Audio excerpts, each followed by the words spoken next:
Well, I am here up in the treehouse, fresh from the Pyramid stage with the Butler Brothers from Arcade Fire. How on earth do you feel? That was an incredible performance. I feel like we went back to medieval England, surveyed, saw all of humanity at the same time. That was incredible.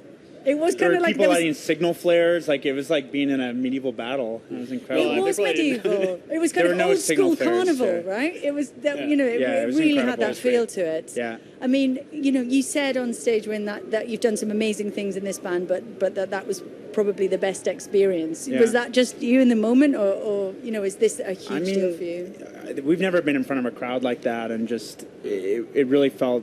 You know, for a band that has never had a proper hit single or anything like that, to have that many people singing a song that they've like given to each other's, given to your younger brother, and hearing that many people sing "Wake Up" and keep singing it, and yeah, it's definitely a powerful experience.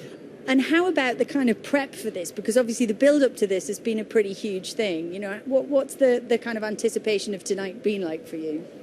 We've been playing just a lot of shows that have been really fun. And then we were like, let's play another show that's really fun. Let's play the biggest party. Yeah. I mean, I read a great quote from Regine where she said recently that, you know, the shows aren't a recital, they're a communal experience. Yeah. How does that translate with a crowd of that size? Because as you say, you know, that is a vast amount of people. How do you get everybody engaged? The signal flares really help, actually. It was incredible. There were a couple guys with signal flares, like all the way at the back of the festivals. You could see... like it would light up everyone around this area, and it really gave you a sense of the depth and just the sheer scale of the whole thing. There's something that, I mean, is that a thing that people do normally, Glastonbury? It is quite a Glastonbury thing. I think that people kind of advise against it on a health and safety basis. Fair enough. The last time it happened at one of our shows was in Scotland, and security like tackled the guy, which seemed like a way worse idea than just letting him burn out. It's like, now this is suddenly dangerous, and it wasn't before. But maybe they knew something we didn't. Yeah. But, you know, I mean, it does kind of do something to you standing in front of that size of a crowd. Yeah. It's a really, really special night. Yeah. I mean, how did you put the set list together? How did you decide what you were going to play tonight? Because I know when you've been touring, you know, you've been doing region-specific, location-specific covers. Yeah, I mean, Richard was up till 4:30 in the morning doing the little Best of Glastonbury sound clash that we did at the end. That was great.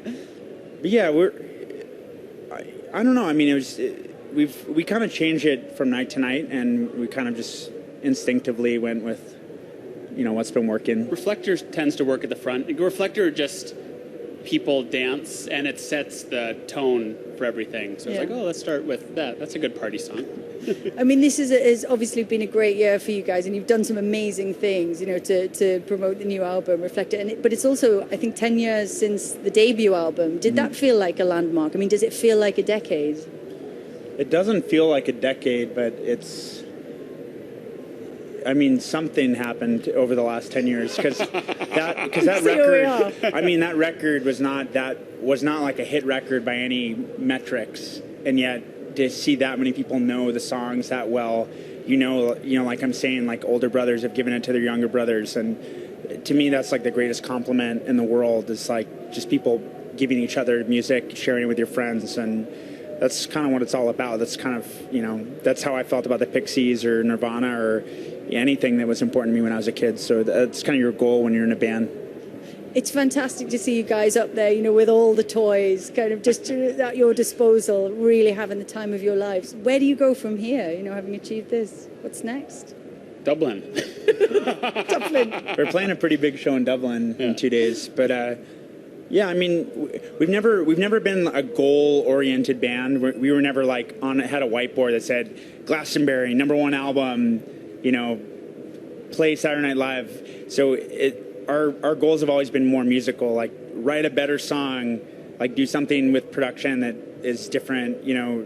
So it doesn't feel that different for us. It feels like we're kind of in control of our own destiny. We're able to choose what projects we want to do, and it feels like an exciting time. You know, there's no like, what do we do that's bigger? Because we don't want to be bigger or smaller. It's not about topping it that way. We're happy to be who we are, and we always have been. So that hasn't changed. Well, it's fantastic to have you here tonight, and congratulations again on such a wonderful headline show. Thank you. Thank you.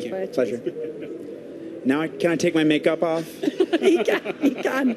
Somebody Can I? Win a wipe. We're going back to Joe Who's got a and Hugh wipe? now. I've got a wipe. It's You're going all to take me a while.